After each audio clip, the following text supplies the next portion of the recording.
Thanks for tuning into Talking Point. I'm Niraj Shah, and joining me today is a very special guest, Vinit Sambre, Head of Equities at DSP Mutual Fund.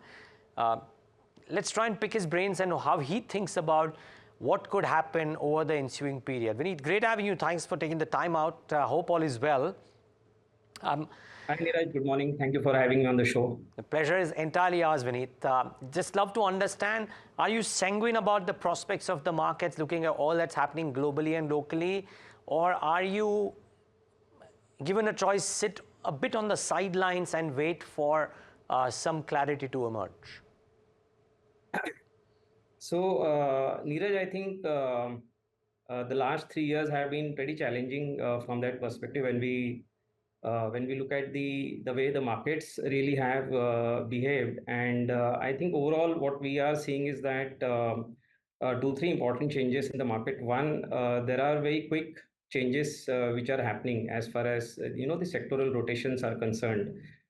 Secondly, I mean, there's a very strong narrative which keeps driving the momentum. There's a good amount of flows which keeps chasing some of the strong performers, and then those sort of are creating in some form or fashion the link with your core fundamentals at some point tends to weaken. And when I say that, what I mean is that a lot of the categories today, driven by some bit of good fundamentals, but a lot of flows which have been driving these.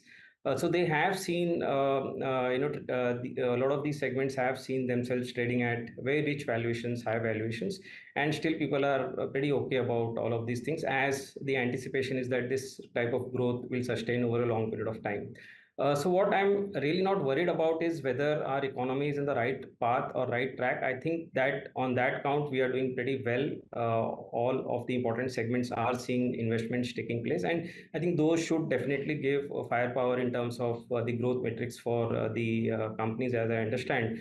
But what I'm slightly more concerned about is the kind of valuations which we have hit in some of these pockets. And to me, I think the better way sort of to approach these categories with rich valuations would be to sort of be more moderate in terms of investing, look for bad days in terms of investing. So I think that is what I would say. But as far as the economic growth, the macro picture for India, I think those to us is giving a lot of confidence for the the overall growth of the Indian corporate sector over the long term.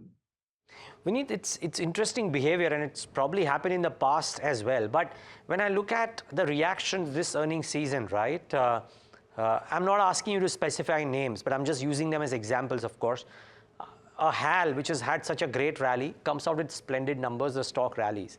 ABB, which is in stratospheric levels on the valuation front, rallies 10% ahead of numbers, rallies 15% after numbers, despite the numbers valuations that it trades at. The market seems to be loving companies where the earnings delivery is there without too much of regard to valuation. Now, how does one therefore approach and think about what's happening in the current term while keeping an eye on what's happened to valuations? Because if you look at valuations, you'll never be able to buy any of these businesses, and somehow these are the stocks that are actually getting rewarded. Very fair point, Niraj, and I think that's the challenge which maybe I was talking about. So I think eventually what, as a long-term investor, one should realize is the fact that eventually what the stock will deliver over a period of time is going to be the cumulative cash flows which they are going to generate, which you discounted back at the current levels. And today, and we have gone through these phases in the past as well. You're aware about the year 2000, 2008. I mean, all those years we have seen a lot of exuberance across many segments. And many times when these do not sustain the growth metrics which are getting built at that point in time, those are the periods where these will also see some bit of that damage taking place in a big way. I'm not suggesting that it looks that way, but I think what I'm trying to say is that people should be cognizant about the kind of valuations which these some of these companies are trading at, and try to see what kind of growth metrics are getting built into these valuations. And if these look out of whack, then I think clearly there is a there's a way in which one can sort of reduce the valuation risk and look at segments which may be underperforming at the moment, but could be cyclically at the low point and could turn out to be a good investment over the next maybe a couple of years. And Vineet, would that be the same argument that goes into the valuation of, you know, a broad brush of stocks at large, like SMIDs, and everybody talks about the valuations that SMIDs are trading at versus what large caps are trading at. Is that the same way you will approach that? Look at businesses wherein the PE multiple remotely matches the earnings growth trajectory. And so that's part one of my question. Part two of my question is, are there pockets to your mind, Vineet, wherein the earnings growth trajectory looks very strong and therefore high valuations do not deter you in maybe one or two of those pockets?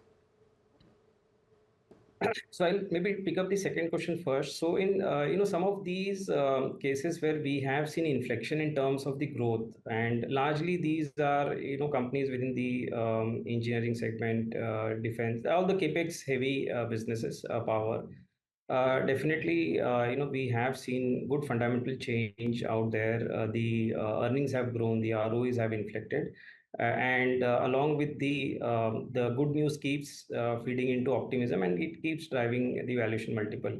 In some cases, we have chosen to maybe just stick around to the names if we have those in the portfolio and let the exuberance run, and we would like to maybe participate in that kind of exuberance and not do anything. Some cases where we feel that maybe it is the visibility of the growth could fizzle out over the next maybe after a year or two.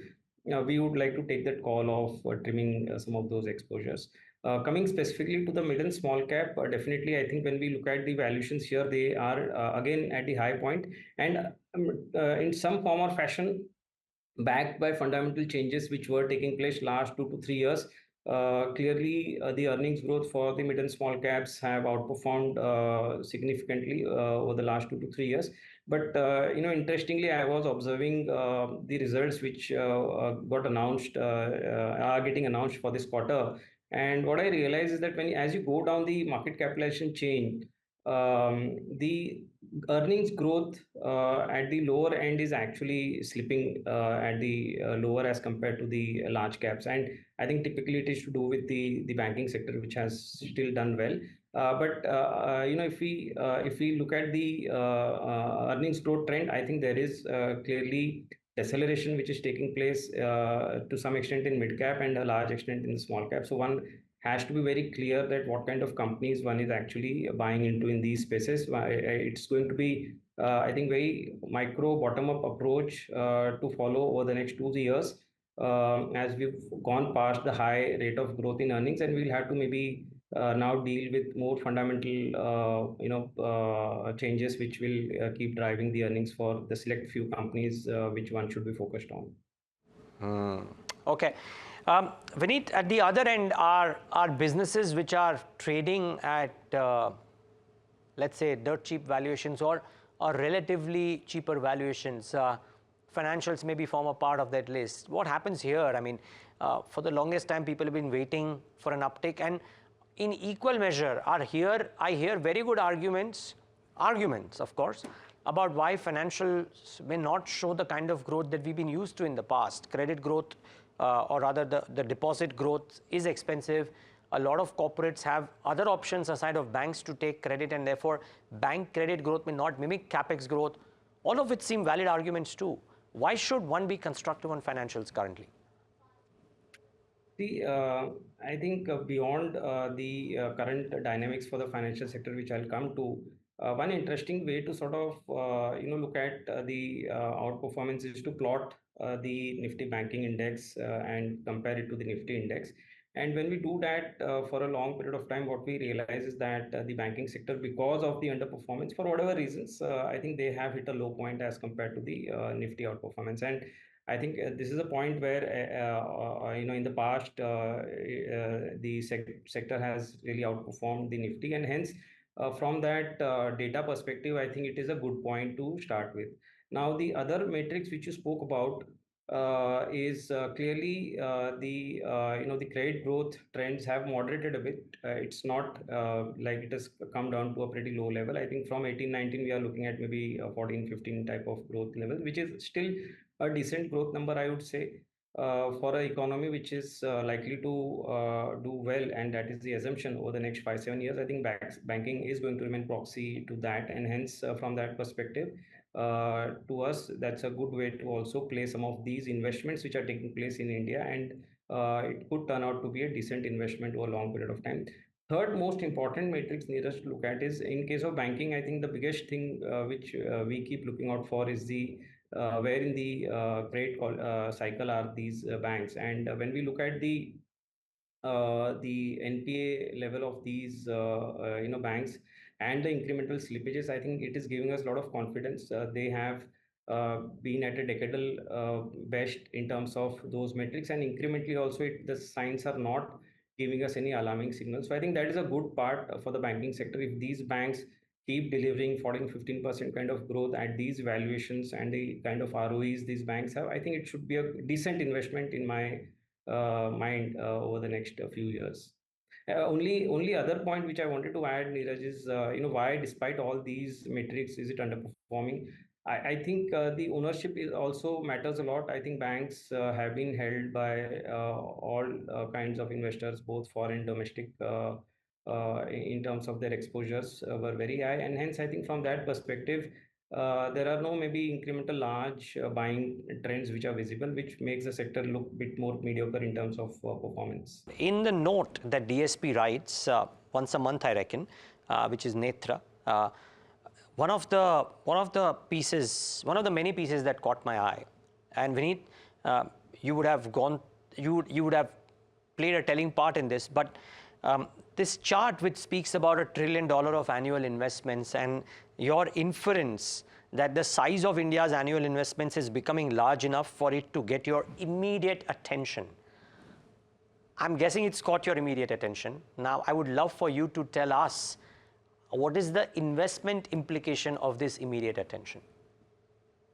So I think clearly, if you look at the chart, historically we were at the the lowest point maybe 10 years back, and we have scaled in terms of the overall investment. And I think largely post COVID, what we recognized, I think government has very responsibly taken up the ownership of recovering from the lows, and they have gone ahead with massive investment, which did help both in terms of the central government and state government spends which are taking place. The other private sector housing, I mean, those continues, and right now we are also seeing that when we look at the real estate sector, that also is on a very strong footing. So I think net over the last 3 years we have seen massive scale up, which has happened across the board in terms of investment, which is where we are seeing a lot of these companies benefited. Be it defense, power, energy, roads, railways, water is coming out as a big segment now. So I think all of these segments, the kind of investments which one is sort of talking about, and maybe post elections, the continuity of that will ensure that we keep seeing the sustenance of this growth. Now, the other implication of this massive investment on the other side, which was also due to the high inflation, the COVID-related stress, is that the consumption on the other side, which is also a large component of our GDP, that in a lot of pockets we have seen slowing down. Our judgment is that let's say if we have a good monsoon coming out this season, wage level increases, people get adjusted to the high inflation over a period of time. I think the consumption should also start adding up in terms of the growth momentum over the next maybe 6 months or 9 months. So I think we will have a good combination of both the categories doing well. I mean, there are a lot of assumptions which are built into these estimates, but being equity fund managers, our job is to sort of remain more bullish than bearish. Yeah, and build out the hypothesis and then test the hypothesis. Fairly put, Vinit. Vinit, I would like to probe that consumption point a bit. We've seen buckets like M&M's results are testimony to the fact that people, but by and large, auto has done well, but people are buying SUVs and buying them by the truckloads, if you will, or SUV loads, if you will. There is there is positive commentary from some of the hotel companies, and the results have been very, very strong. So that premiumization end has also continued. In some sense, premiumization has dominated the last 2 or 3 years at the very least. Do you see that changing? Or do you think that while rural may come back and therefore staples may come back, if they do, does premiumization still have a longer runway? So to me, I think the way I have seen the last many years now, I think premiumization is something which is structural. Everyone is actually moving up the value chain. People, who were in the middle income bracket, they are gradually moving up to high income bracket. As you move up the high income bracket, your spends on basic consumption generally don't go up as much as your income levels grow, and that leads to a substantial amount of money which goes into the discretionary spends, and those are being used by people to satisfy their high aspirations, and which is where we are seeing premiumization trend which are taking place now. It is possible that the bucket of these spends could change over a period of time. At times, auto should do well. At times, building materials should do well. But more importantly, I think the premiumization trend is likely to continue, and this is a structural change which we are talking about for our country. That I don't see changing. What would sort of matter as a broad base increase in the consumption is, I think, the lower end which has got affected. As that comes back, I think that will only add up to the overall premiumization trend, and then I think broadly we'll see good consumption growth, maybe sort of catching up. So that's my hypothesis, Neeraj. Okay, got it. But you think it's time for the staples to turn at all? Sorry if I missed you saying that, but could they turn? The commentary has been patchy, but 1 or 2 companies have spoken about rural coming back. Yeah, so I think even we are sort of having that in our current hypothesis that the rural has had a challenging period for a pretty, I think, last 2 years. The monsoons were also not very supportive. The wage levels, real wage levels, were also hurting these people in the rural side of the economy. So I believe that all of these could change as a lot of time has really passed, and with good anticipation of good monsoons, maybe this could change. So there is a merit in sort of tactically having exposure in names which could benefit out of the rural uplift over the next maybe 1 or 2 years. So I believe whether now it is an FMCG or a two-wheeler, or I mean there are various ways to look at playing this trend. But I think that's how we are also sort of thinking about it. Got it. Vinit, done with time, but can't let you go without squeezing in one question. I was looking at one more chart which says that amongst the earnings detractors, telecom has been right up there. My question only is this story changing now? There's a lot of talk of tariff hikes, etc. Vodafone has now gotten a lease line as well of sorts. Do you like telecom? It's a small bucket, but do you like it? Are you present there? So previously, Neeraj, we were a bit apprehensive because of the kind of capital spends which the telecom industry was required to carry out, and with the lower ARPUs, I think that led to a single-digit type of ROE structure for the telecom companies. I mean, there is two listed companies, but the point is now the company is really talking about the capex spends moderating over the next few years, and the benefit of ARPU increases should lead to rising cash flows and also rising ROEs. Now, in the past, you've seen that whenever the companies really inflect in terms of the ROEs moving from low ROEs or ROEs which are lower than their cost of capital to maybe crossing the cost of capital and improving from there, those are the periods where the companies have really done well in terms of the overall returns and re-rating factor. So I think from that perspective, these companies are falling in line with what they are saying, that the kind of capex which was required in the past is not going to be the case, and the ARPUs do increase. I think there's a case and merit to look at these, because I mean good amount of re-rating has already happened, but still more room likely if that sustains. Vinit Sambre, so good talking to you. Thanks for taking the time out, and look forward to talk to you a lot more often than what we do right now. But thanks for joining in today. Thank you, Niraj. My pleasure. Thanks. And viewers, thanks for tuning in to this edition of The Talking Point.